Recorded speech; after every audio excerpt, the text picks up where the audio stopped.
నాయకులు బొమ్మె రామూర్తి గారు, Telangana BJP senior నాయకులు ప్రవీణ్ గారు, తెలంగాణ కాంగ్రెస్ పార్టీ సీనియర్ నాయకులు అల్లం ప్రభాకర్ రెడ్డి గారు, సీనియర్ రాజకీయ విశ్లేషకులు మాజీ ఎమ్మెల్సీ కపిలవాయి దిలీప్ కుమార్ గారు ఉన్నారు. అందరితో మాట్లాడదాం. నమస్తే అండి అందరికీ కూడా. అందరికీ కూడా తెలంగాణ ఆవిర్భావ దినోత్సవ శుభాకాంక్షలు అండి. తెలంగాణ ఆవిర్భావం తర్వాత మొదటిసారి అధికారంలోకి వచ్చిన వాళ్ళు మీరే కాబట్టి మీతోనే స్టార్ట్ చేద్దాం రామూర్తి గారు. ఏదైతే తెలంగాణ ఏర్పడ్డ తర్వాత 9.5 ఏళ్ల అధికారంలో ఉన్న బీఆర్ఎస్ పార్టీ ఏం చేసింది, ఎంతవరకు బంగారు తెలంగాణ సాధ్యమైంది, ఇవన్నీ కూడా ప్రశ్నలు వస్తున్న పరిస్థితుల్లో వాటన్నిటిని ఒకసారి మాట్లాడుకోవాలి. కాబట్టి నిజంగా ఏవైతే ఆకాంక్షలతో తెలంగాణ తెచ్చుకున్నామో, అంటే నీళ్లు నిధులు నియామకాల పేరుతో తెచ్చుకున్న తెలంగాణలో ఎంతవరకు అవి సాధించగలిగాము, మీరున్న ఆ 9.5 ఏళ్లలో ఎంతవరకు అయ్యాయి, ఆ తర్వాత ఇప్పుడు 1 సంవత్సరంన్నర కాలంలో మొత్తం మీద ఏం జరుగుతుంది, ఏం జరగబోతోంది అనేది. అందరికీ నమస్కారం. యోయో టీవీ ప్రేక్షకులు, నాతోటి డిబేట్లో పాల్గొంటున్న పెద్దలకు, ముఖ్యంగా మా ఉద్యమకారుడు, మాతోటి ఉద్యమకారుడు మాజీ ఎమ్మెల్సీ కపిలవాయి దిలీప్ కుమార్ అన్నగారు, మేము చాలా గౌరవంగా పిలుచుకునే ఉద్యమంలో అన్నగారికి, అందరికీ, అలాగే తెలంగాణ ప్రజలకు, భారతదేశంలో ప్రపంచంలో ఉన్న తెలంగాణ బిడ్డలకందరికీ కూడా తెలంగాణ రాష్ట్ర ఆవిర్భావ దినోత్సవ శుభాకాంక్షలు తెలియజేస్తున్నాను.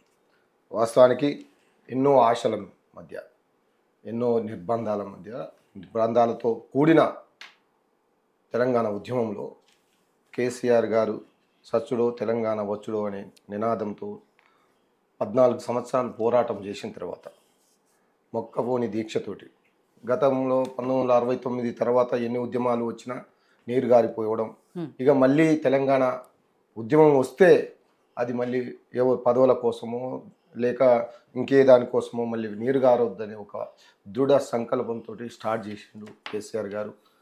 తన త్యాగాలతో కేసీఆర్ గారు ప్రారంభించినప్పుడు త్యాగాలతోటే తెలంగాణ రాష్ట్ర సమితిని 2001లో ప్రారంభించారు. తనకున్న డిప్యూటీ స్పీకర్ పదవిని, తెలుగుదేశం పార్టీ సభ్యత్వం, తర్వాత ఎమ్మెల్యే పదవికి రాజీనామా చేసి తెలంగాణ ఉద్యమాన్ని స్టార్ట్ చేసిన ఘనత. తదనంతరం అసలు ఇది తెలంగాణ వస్తుందా రాదా అని అవమానాల మధ్య ఎన్నో అవమానాలు భరించాం. ఎన్నో, మరీ ముఖ్యంగా ఖమ్మం లాంటి ప్రాంతంలో మేము ఉద్యమం చేస్తున్నాం. మమ్మల్ని చాలా ఒక అవహేళన చేస్తూ, మమ్మల్ని అసలు ఉద్యమకారులు అంటేనే మీతోటి ఏమవుతుందని ఒక నిరుత్సాహంలో పోరాటం చేస్తూ తెలంగాణ ఉద్యమాన్ని, తెలంగాణ పోరాటాన్ని, జైలు గోడలు ముద్దాడడం, ఎన్నో ఇబ్బందులు పడ్డాం. అలాంటి తెలంగాణలో దాదాపు 32 పార్టీలను ఒప్పించి, 2 ఎంపీలున్నా 32 పార్టీలను ఒప్పించి కేసీఆర్ గారు కాంగ్రెస్ మెడలు వంచి తెలంగాణ రాష్ట్రాన్ని తీసుకొచ్చిన ఘనత కేసీఆర్ గారు. అది అది మనం నెమరు వేసుకోవాల్సిన అవసరం ఉన్నది. కేసీఆర్ గారు తెలంగాణ పోరాటం చేయకుంటే తెలంగాణ ఉద్యమం లేదు. సకల జనుల్ని మొత్తం ఏకం చేసిన ఘనత కేసీఆర్ గారిని. తెలంగాణ రాష్ట్రం కోసం ఆమరణ నిరాహార దీక్ష చేస్తేనే కేంద్రంలో ప్రకటన వచ్చింది తప్ప అంతకుముందు ఎప్పుడు కూడా ప్రకటన రాలేదు. అది కూడా గుర్తుపెట్టుకోవాల్సిన అవసరం ఉన్నది. అంటే ప్రతిదీ త్యాగాల పునాదుల మీద. 3 సార్లు కేసీఆర్ గారు ఎంపీకి రాజీనామా చేశారు, ఒకసారి ఎమ్మెల్యేకు రాజీనామా చేశారు, తర్వాత మంత్రులకు రాజీనామా చేశారు. తెలంగాణ అస్తిత్వం కోసం, తెలంగాణ భావజాలం కోసం దిలీప్ కుమార్ గారికి బాగా తెలుసు. తెలంగాణ లైవ్లో ఉండాలని ఉద్యమం ఎన్నో రకాల పోరాటాలు చేసి చివరికి తెలంగాణ రాష్ట్రాన్ని సాధించడం. అది కేసీఆర్ గారి ద్వారానే తెలంగాణ రాష్ట్రం వచ్చిందనటంలో ఎలాంటి అతిశయోక్తి లేదు. ఎవరు దాన్ని కాదనలేని సత్యం. దాని తర్వాత 15 ఏళ్ళలో ఎప్పుడు తెలంగాణ 2014 ముందు తెలంగాణ, 2023 వరకు తెలంగాణ ఒక్కసారి మీరు చూస్తే ప్రతి రంగంలో నెంబర్ 1 స్థానంలో తెలంగాణ రాష్ట్రాన్ని తీసుకుపోయిన ఘనత కేసీఆర్ గారు. అప్పటి వరకు ఒక శిథిలావస్థలో ఉన్న తెలంగాణ, ఆగమైన తెలంగాణ, ఏ సంస్థలు వ్యవస్థలు సరిగ్గా లేని తెలంగాణను ఒక్కొక్కటి కూడగట్టుకొని బ్రహ్మాండమైన తెలంగాణను కరెంటులో కానీ, వ్యవసాయంలో కానీ, ప్రాజెక్టులో కానీ, విద్యార్థుల భవిష్యత్తులో కానీ, లేదా ఉద్యోగులలో కానీ, కంపెనీలలో కానీ ప్రతి దానిలో నెంబర్ 1 స్థానంలో భారతదేశంలో. ఇది మేము చెప్తున్న మాట, ఉద్యమకారుడిగా బొమ్మె రామూర్తిగా బీఆర్ఎస్ పార్టీ వ్యక్తులు చెప్తున్న మాట కాదు, ఇది సత్యం, లెక్కలతోటి ఉన్న సత్యం. ఆఫ్టర్ 2023 తర్వాత ఇప్పుడు 16 నెలల్లో మళ్ళీ 2014 ముందు తెలంగాణ చూస్తున్నామో మళ్ళీ అలాంటి తెలంగాణ ఏర్పడే దౌర్భాగ్య పరిస్థితిలో ఈరోజు నెట్టేయబడ్డది. ఎందుకంటే వీళ్ళు తీసుకుంటున్న ప్రజా వ్యతిరేక నిర్ణయాల వల్ల ఒక్కటి కూడా ఇచ్చిన హామీలు ఒక్కటి నెరవేర్చకుండా ప్రజలను మభ్యపెట్టి మోసం చేసి అబద్ధాల పునాదుల మీద ఈ తెలంగాణ రెండోసారి వచ్చిన మూడోసారి వచ్చిన కాంగ్రెస్ గవర్నమెంట్ చాలా ఇబ్బందులు పాల్పేస్తున్నది. ఏ వర్గం కూడా ఇప్పుడు సంతోషంగా లేదు. ఏ వర్గం కూడా మేము నిజంగా కాంగ్రెస్ గవర్నమెంట్లో ప్రశాంతంగా ఉన్నామని చెప్పే పరిస్థితి కాంగ్రెస్ పెద్దలు కూడా చెప్పలేని పరిస్థితిలో ఉన్నారు. రుణమాఫీ చేయలేదు, రైతు బంధు ఇవ్వలేదు, ఏ ఒక్కటి కూడా వీళ్ళు అన్నది, వృద్ధులకు పెన్షన్లు ఇవ్వలేదు, మహిళలకు ఏ ఒక్కటి కూడా వీళ్ళు ఇచ్చిన హామీలు నెరవేర్చలేదు. ఒక ఉచిత బస్సు తప్ప ఏది కూడా నెరవేర్చకుండా మేమేదో చేస్తాము అని పైకి మాటలు చెప్తూ కేసీఆర్ గారు ఈ రాష్ట్రాన్ని అభివృద్ధిలో భారతదేశంలో నెంబర్ 1 స్థానం చేస్తే రేవంత్ రెడ్డి గారు అబద్ధాలలో నెంబర్ 1 స్థానంలో ఇప్పుడు తెలంగాణ రాష్ట్రాన్ని, ఇంకా నాకు బాధాకరం.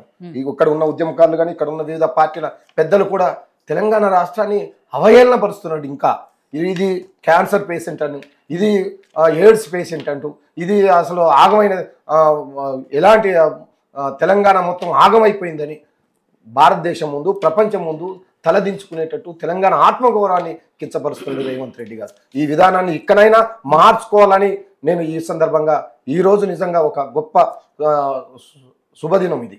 ఒక గొప్ప ఈ తెలంగాణ ప్రజలకు ఈ ఎన్నో సంవత్సరాలు ఎంతో మంది అమరవీరులు, ఎంతో మంది త్యాగదనులు, నేను దాదాపు 16 సార్లు జైల్లో ఉన్నా.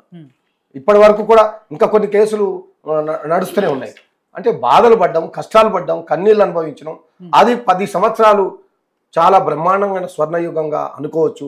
ఇప్పుడు అది మొత్తం మళ్ళీ తిరగదోడి మళ్ళీ 100 సంవత్సరాలు వెనకపోయే ప్రమాదం ఏర్పడుతున్నది. ఇప్పటికైనా మీరు ఇచ్చిన హామీలు నెరవేర్చాలి.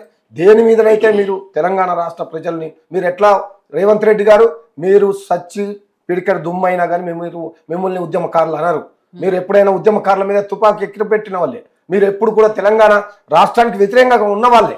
కానీ ఇప్పటికైనా ఒక మంచి ముఖ్యమంత్రిగా పేరు తెచ్చుకోండి.